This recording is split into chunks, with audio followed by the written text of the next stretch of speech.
오늘은 어린이 주일, 내일은 어린이날입니다. 우리 모두에게는 어린 시절이 있었습니다.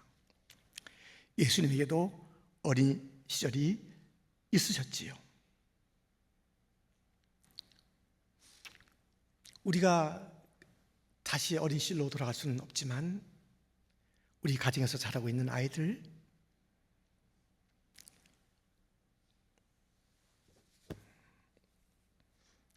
그리고 우리 교회에서 자라고 있는 아이들을 생각하면은 예수님의 어린 시절을 우리가 말씀 가운데 묵상하고 찾고, 그리하여 그 아이들이 예수님의 어린 시절 그 모습으로 걸어가고 따라간다면 얼마나 귀한 일이겠는가.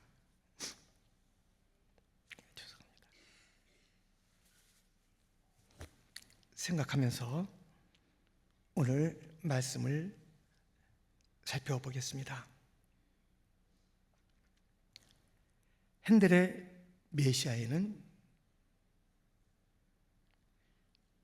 한 아기가 태어났다는 그러한 이사야서의 예언을 가지고 곡을 붙인 그 곡 아시죠? 우리를 위해 나셨다, 한 아기 우리를 위해, 한 아기 우리를 위해. 그 어깨에 통치권이 메어지리라. 그 이름 부르리라. 기묘라 모사라 전능의 주, 영원한 아버지요 평화의 왕. 예수님께서는 그냥 이 땅에 하늘의 영광과 보좌를 버리시고 오신 것이 아닙니다. 목적이 있었어요. 목표가 있었어요. 우리를 위해 나셨다는 거예요.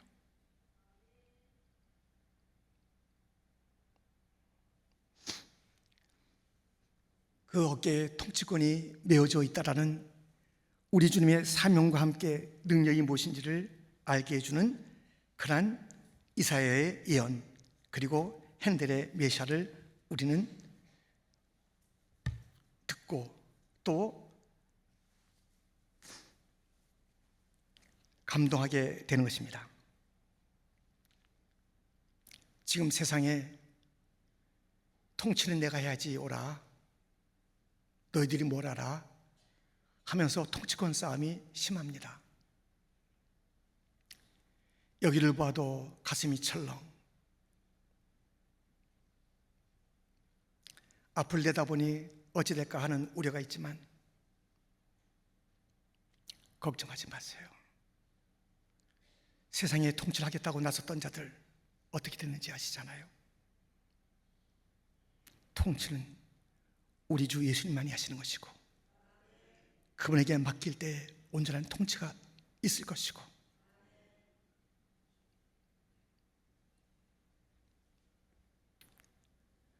우리의 모든 나라마다 겸비하게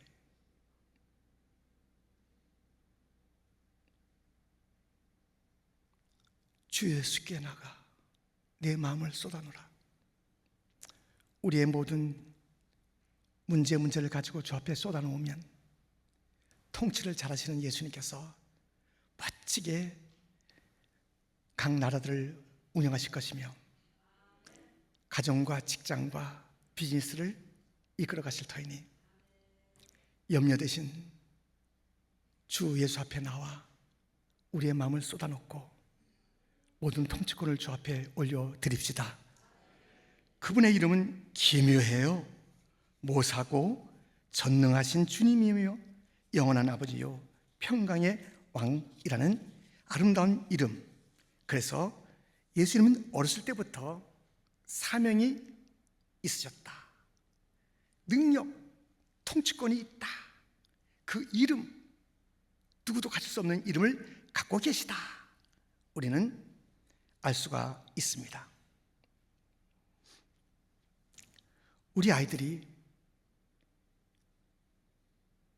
자기의 소명을 지금 알 수 있을까요? 우리 아이들이 자기에게 어떤 능력이 있는지 알고는 있을까요? 우리 아이들이 자기의 이름이 얼마나 귀한 이름, 놀라운 이름을 갖게 됐는지 알고 있을까요? 우리 아이들은 지금 교회에서 잘 자라나고 있는데 이것이 분명하게 그 아이들 가슴에 박혀 있도록 귀에는 완전히 이 이야기가 앉아 있도록 해줘야 합니다. 얘야, 너는 사명이 있단다. 너에게는 놀라운 능력도 주어졌어. 너의 이름은 너무나도 귀한 이름이란다. 이 그림은 샬만이라는 사람이 그렸습니다. 그런데 어렸을 때 자기가 살아갈 삶, 사명, 자기의 역할들이 주어진 하나님으로부터의 그 부여받은 것이 무엇인지를, 그 꿈을 어린 시절의 시각에서 그린 거예요. 양떼들은 기다리고 있습니다. 하늘에 별이 빛나고 있습니다. 저 강은 생수가 돼서 사람들을 살릴 그 일들을, 혹 어려운 일이 있다 할지라도 바다를 통치하시는 주님의 통치를 기다리고 있는 것이며, 사람을 낚는 어부가 될 예수님의 제자들이 기다리고 있고, 예수님은 하늘을 바라보며 하나님 아버지를 바라보면서 자기의 비전, 꿈들을 키워가고 있는 것입니다. 이러한 선명한 그림이 있으십니까? 이것이 있으면 다르게 사는 거예요. 우리가 보기도 했고, 제가 한 번 말씀드린 적이 있는데, 지금 굉장히 유명한 메이저리그에서 야구하는 오타니라는 일본 선수는 한 페이지로 자기의 미래에 대한 꿈을 그려놨어요. 어떻게 살고 어떠한 태도를 가지며 어떻게 하는 그런 것들이 쫙 그려져 있는 한 페이지에 자기 비전, 꿈이 선명하더라고요. 다른 자들이 봐서도 분명한 그림일세. 저도 그런 그림을 가지고 사는 거예요. 사실은 10살 때 저의 꿈이 한 페이퍼에 올라와 있었습니다. 저의 그림은 그 목자 예수님의 모습도 아니고 야구하는 오타니의 모습도 아닙니다. 저의 모습은 강단에서 복음을 전파하는, 그것도 막 힘있게 기쁘게 전파하는 그 모습을 10살 때에 가슴에 그렸고, 그 그린 그림을 가지고 바라보면서 모든 것들이 그 그림에 합하여 인생이 만들어지는 그런 걸음을 걸어왔습니다. 문제는 그렇게 잘 살지 못했다는 것. 그것이 문제였어요. 주님께서 주신 꿈을 성실하게, 신실하게, 진실하게, 거룩하게 주신 꿈, 비전을 잘 감당하면서 살았어야 하거든. 너무 많이 미끄러졌고,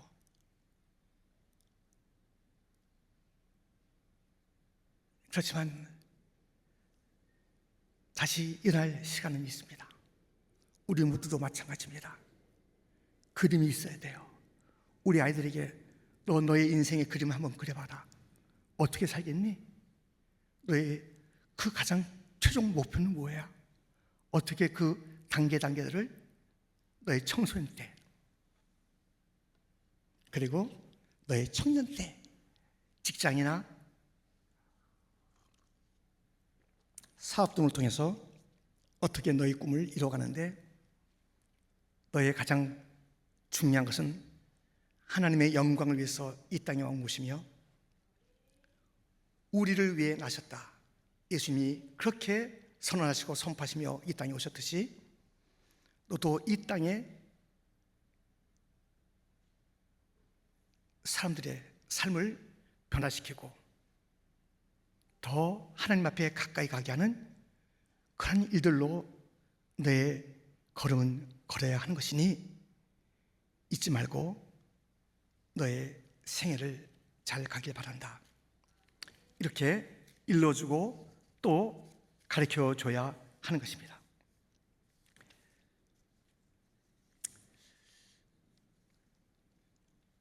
오늘 보면은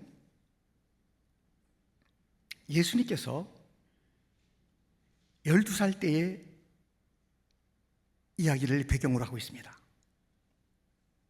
6월절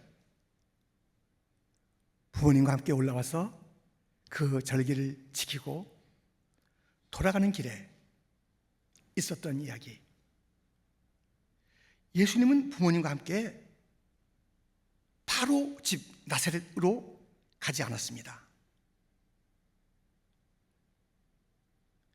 그리고 몇 날 뒤에 나사렛으로 갑니다. 그렇다면 오늘 본문은 무엇을 이야기해 주고 있냐면 그 첫 번째 이야기는 예수님은 도대체 부모님을 따라서 유월절 절기를 마쳤으면 집으로 가야 될 텐데 어디 가셨는가? 그리고 다시 집으로 돌아가서는 어떻게 사셨는가? 이 두 가지를 담아내고 있는 이야기입니다. 첫 번째 살펴볼 것은 where? 예수님은 어디 가신 것일까요? 어디에 머무신 것인가요? 함께 가지 않고 어떻게 된 일일까요? 왜요? 예수님의 부모님과의 다른 걸음. 예수님은 예루살렘에 머무셨다 그랬고요. 예루살렘의 이름을 다르게 오늘 본문은 표현하고 있습니다. 43절부터 나오는데요. 함께 크게 읽겠습니다. 함께 시작.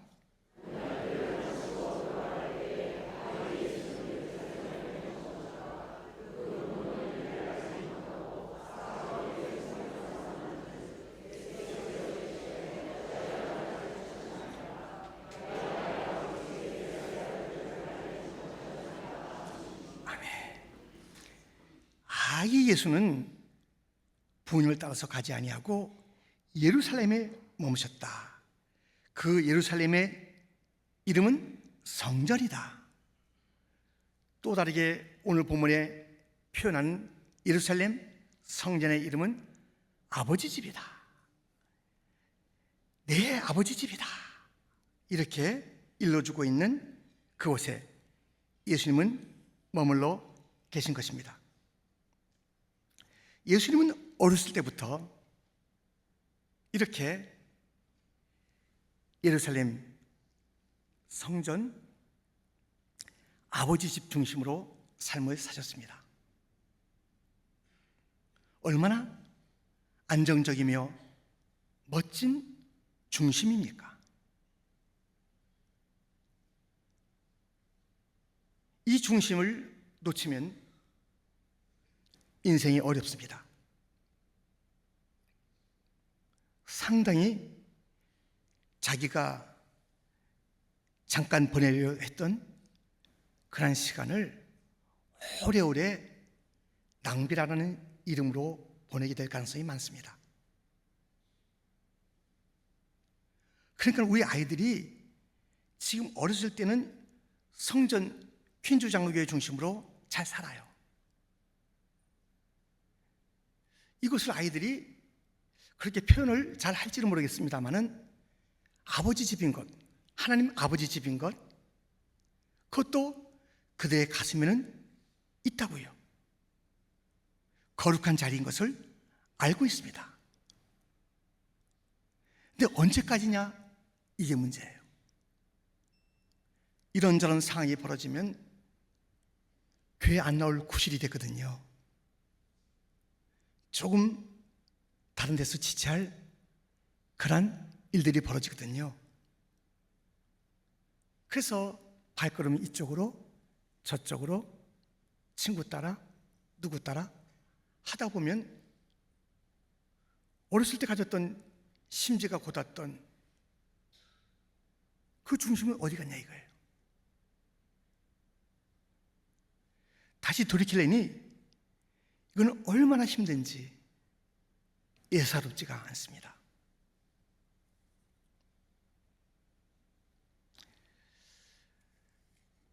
그냥 흔들거리는 정도가 아니라 인생 자체가 교회를 떠나고 성전을 떠나고 아버지 집을 떠나면 허물어집니다. 인생 자체가 허물어집니다.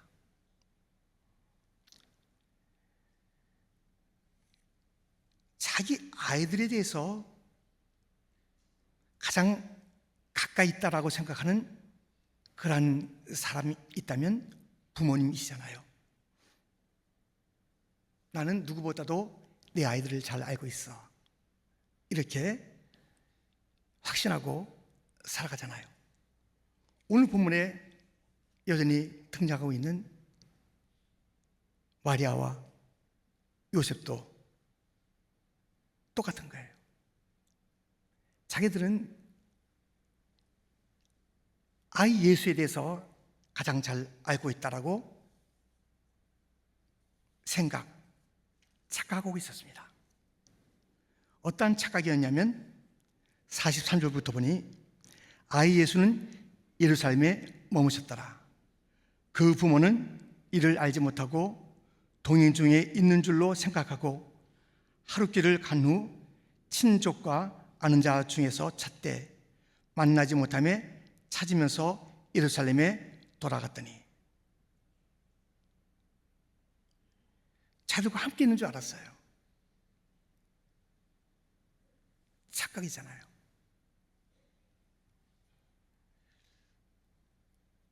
그래서 여기 있겠다 했지만 없으니 다시 원점으로 돌아가는 거예요. 출발선으로 돌아가는 거예요. 예루살렘으로 돌아가는 것입니다. 본인들 아이들 잘 알고 계세요? 내가 생각하는 것만큼 아이들을 알고 계신 것 맞나요?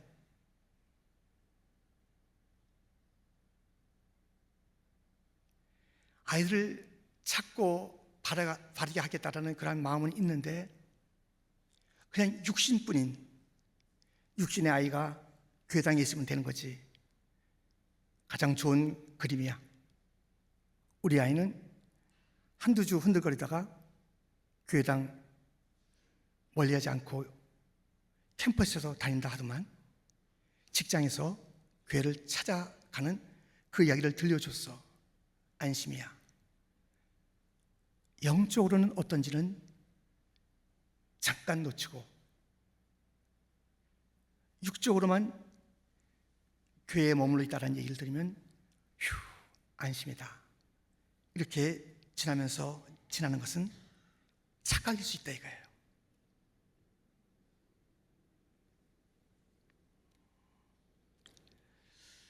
우리들은 우리의 아이들에 대해서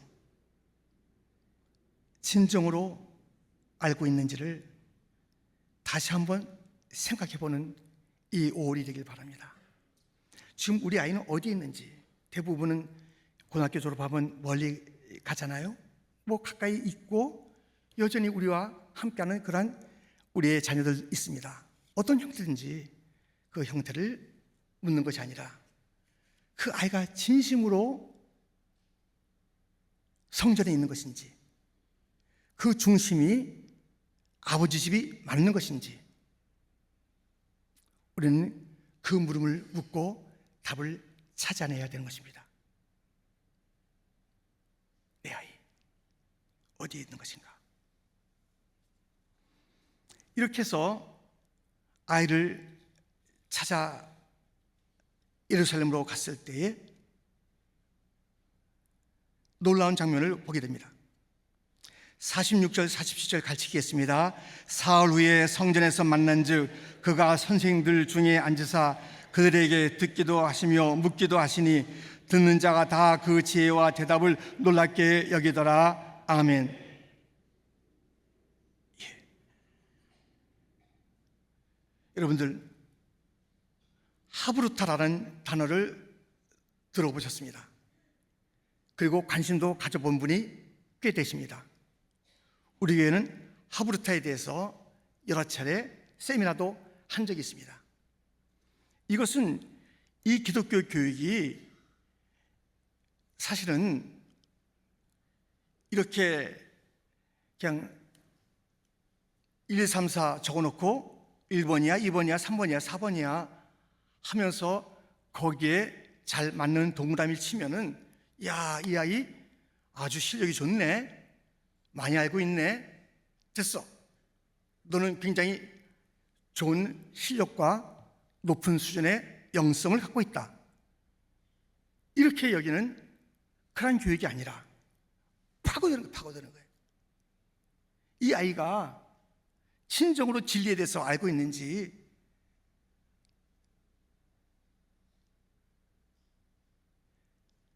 너희 예수님 누구니? 물어보면요, 깜짝 놀랄 대답을 쏟아내는 그런 친구들이 있다니까요. 이렇게 대답하면 안 되는데.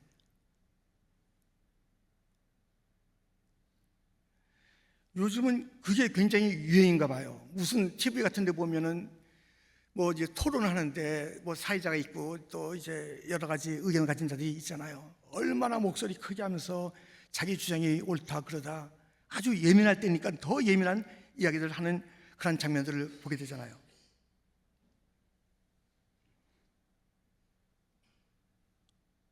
그거 아니죠. 정말 우리 예수님, 진리 자체이신 예수님 앞에서 연구하고 또 땀을 쏟았던 선생님들, 그들의 수고와 실력을 누가 뭐라 그래요? 그런데 진정으로 그들이 알고 있는 것은 성경이 원하고 하나님께서 원하시는 그런 것이 아니라 그냥 사지선다형, 그냥 하다 보니까 맞았는데 다른 친구보다 더 많이 맞아서 A+래, A래, 아유 잘했다라는 그런 흐름으로 가는 그런 지식의 자리가 아니라 정말 수가 달라요. 수가. 말하는 수준, 알고 있는 깊이, 그리고 지금 이 방향에 대해서 가져야 될 태도들, 이런 것들에 대해서 너무너무 이 어린 아이 예수 앞에 당대의 스승, 예루살렘의 스승들이 정말 당하고 있는 모습, 이것을 봤으니까 놀랐죠. 이런 모습을 보고 놀랐죠. 우리 아이들 12살이면 어떤 수준에 있어야 되겠습니까? 그냥 교회에 잘 나오는 것으로 만족하겠습니까? 그냥 이렇게 페이퍼에 해서 다른 친구보다 더 많이 맞아서 영성이 뛰어나다고 그렇게 아이를 참 뭐 격려는 좋겠습니다마는 착각할 정도로 대단하다 야, 이렇게 덮어둘 일이겠습니까? 진정으로 영적인 세계가, 영성이 어디까지 펼쳐져 있는지 아십니까? 아니, 내 자신은 어떻고요? 우리의 영성은 지금 어디에 있는 것일까요? 우리의 영적인 깊이는, 영적인 높이는, 넓이는 어디에 있는 것일까요?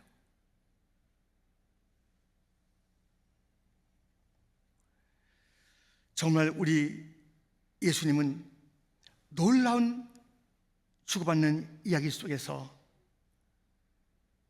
전혀 차원이 다른 그런 말씀을 들려주시고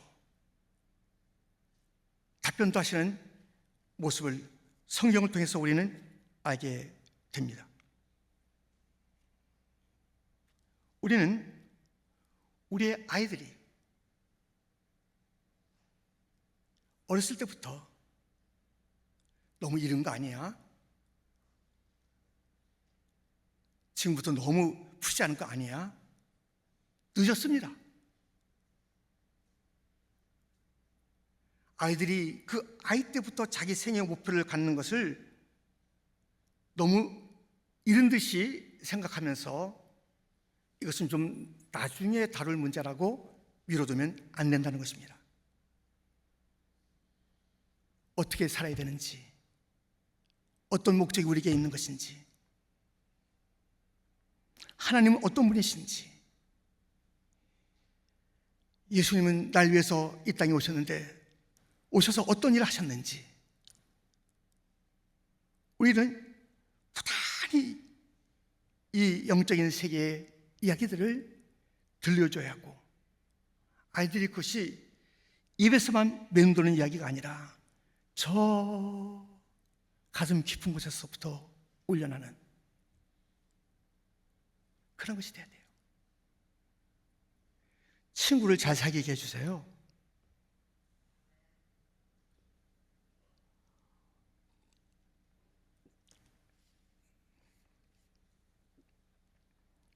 친구, 사드락과 메삭과 아벤느고, 이런 친구들.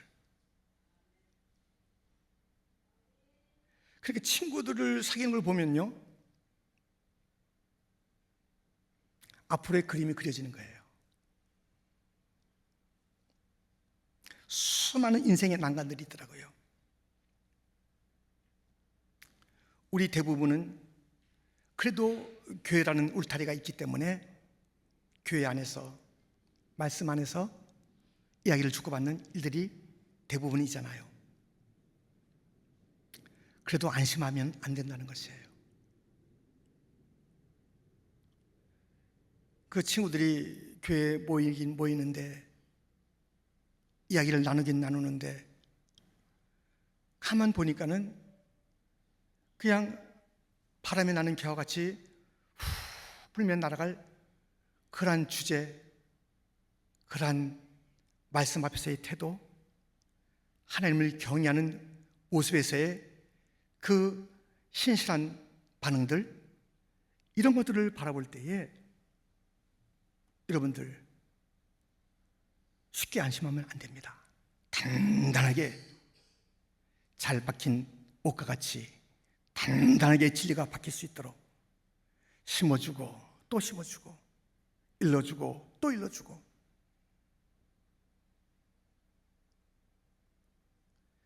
아이들이 귀찮다, 내가 봐도 심하다, 당신 너무 하는 것 아니야, 진리 문제는 그렇게 해서 끝날 문제가 아니기 때문에 우리는 이 부분에 대해서는, 다른 부분은 양보 또는 여유가 있을 수가 있어요. 진리만큼은 그렇게 해서는 안 되잖아요. 그래서 우리 아이들이 사귈 때, 우리 아이들, 우리 교회 친구들 지금 좀 너무 좋잖아요. 잘 사귈 수 있도록 살펴주고, 내 아이의 친구들이, 선배 후배들이 믿음을 가지고 잘 커나갈 수 있도록 그 가슴에 뜨거운 열정이, 주님에 대한 열정이, 복음에 대한 열정이, 하나님에 대한 사랑이 식지 않는 그러한 친구들의 모임이 될 수 있도록 격려와 위로와 소망을 나눠주는 그런 일들이 필요한 것입니다. 우리가 지금 첫 번째 살펴볼 것은 where? 예수님 도대체 어디로 가셨냐 이거예요. 부모님은 지금 나세로로 가시는 가운데 봤죠? 예수님 예루살렘 성전, 내 아버지 집에 계셨다라는 것. 우리 아이들도 그 자리에 있는가? 그리고 그 자리에서 이야기하는 것이 수준이 달랐다는 것. 그 당대에 뛰어난 자들의 수준을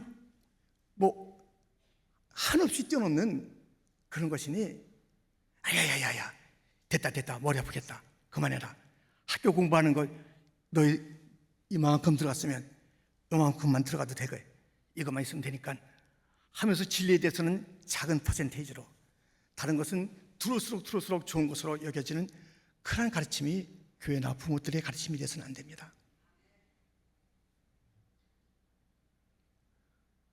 죽기 살기로 해야 돼요.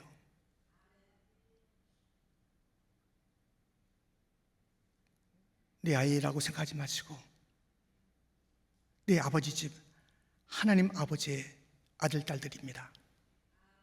이 아이가 갖고 있는 그 소명 너무나도 소중하고 위대한 것입니다. 그래서 우린 웨어라는 그런 첫 번째 제목을 살펴봤습니다. 두 번째는 how입니다. how. 예수님은 그럼 이제 그 몇 날의 이야기가 있고 난 다음에 부모님을 쫓아서 집으로 갔지요. 집으로 돌아간 다음에 어떻게 성장했는가? how. 어떻게 이제 예수님은 자라나셨는가를 보여주는 구절이 있습니다. 51절 52절인데요 예수께서 함께 내려가사 나사렛 이르러 순종하여 받으시더라. 52절 같이 읽겠습니다. 예수는 지혜와 키가 자라가며 하나님과 사람에게 더욱 사랑스러워 가시더라. 아멘. 예수님은 나사렛 그 고향집에 이르러서 어떻게 했다고요? 부모님을, 육신의 부모님을 순종하여 받으시더라. 가정적으로 효자였습니다.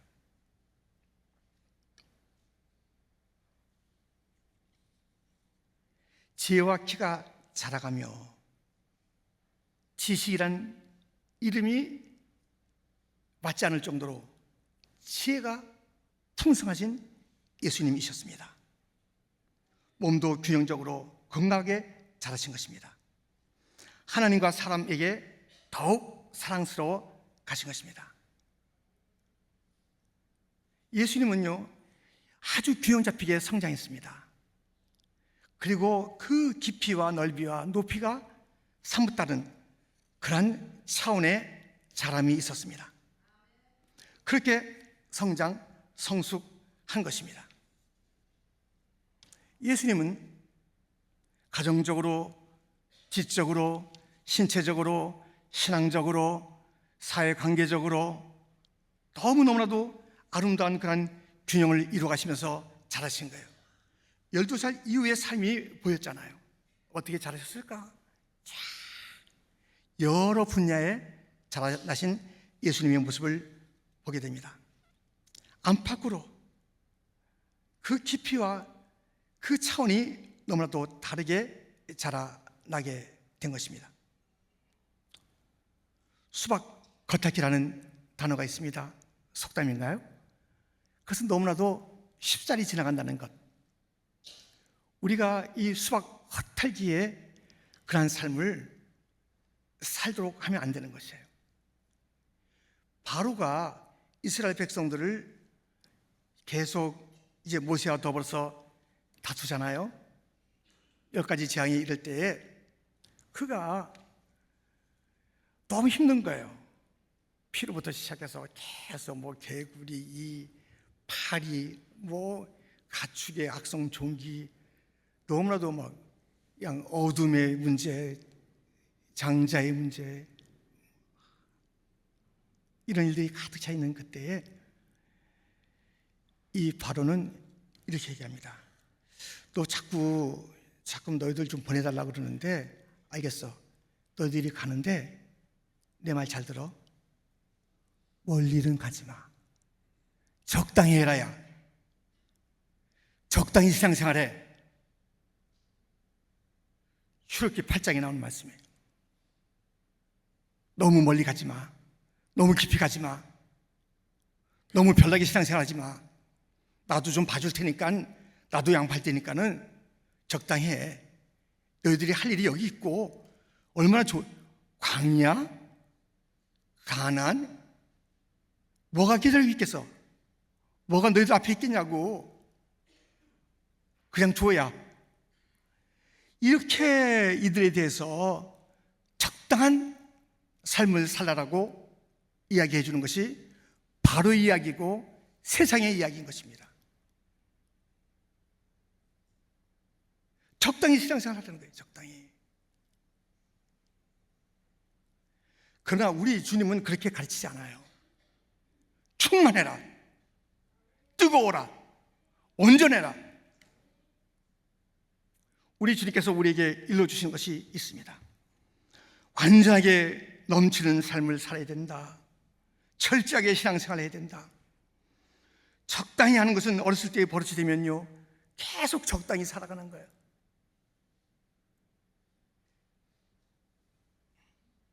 적당히.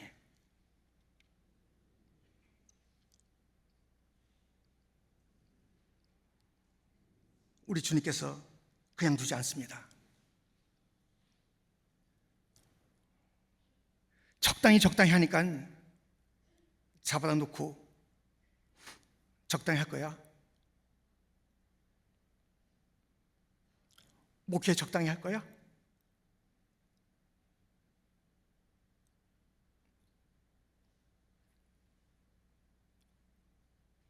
목사라는 그 이름을 가지고 적당히 살 거야.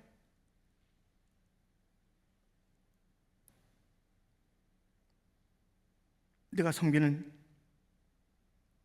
신주장로교회 성도들이 얼마나 귀한 자들인데 적당히 돌아볼 거야? 적당히 할 거냐고 물으시는 거예요.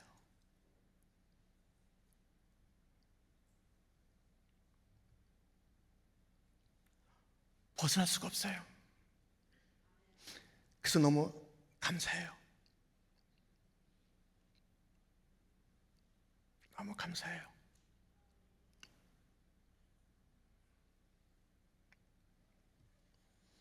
우리 아이들이 적당히 신앙생활을 하는 버릇을 갖지 않도록, 신앙의 길을 갈 때 철저하게 가도록, 뜨겁게 주님을 사랑하도록, 온전하게 예배 드리도록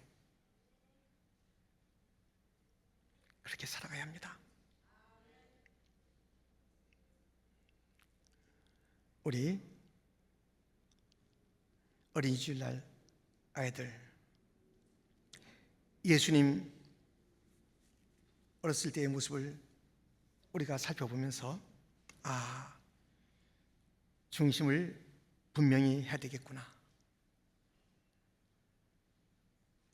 사명과 그 능력과 이름에 걸맞는 삶을 살도록, 철저하게 살도록 가르쳐야 되겠구나. 이 아이가 이렇게 한 군데 밸런스가 잃어버린 그러한 삶을 사는 것이 아니라 모든 영역에 균형 잡히게 잘 성장하여서 하나님의 영광을 드러내는 아이로 살도록 가르치며 기도하며 지도해야 되는구나. 다시 한번 어린이 주를 통해서 우리의 다음 세대를 향한 주님의 마음을 함께 나누고 기도하고 한 걸음 더 나아가는 복된 2025년도의 가정의 달 어린이집이 되기를 주님의 이름으로 축원드립니다. 하나님 아버지 감사합니다.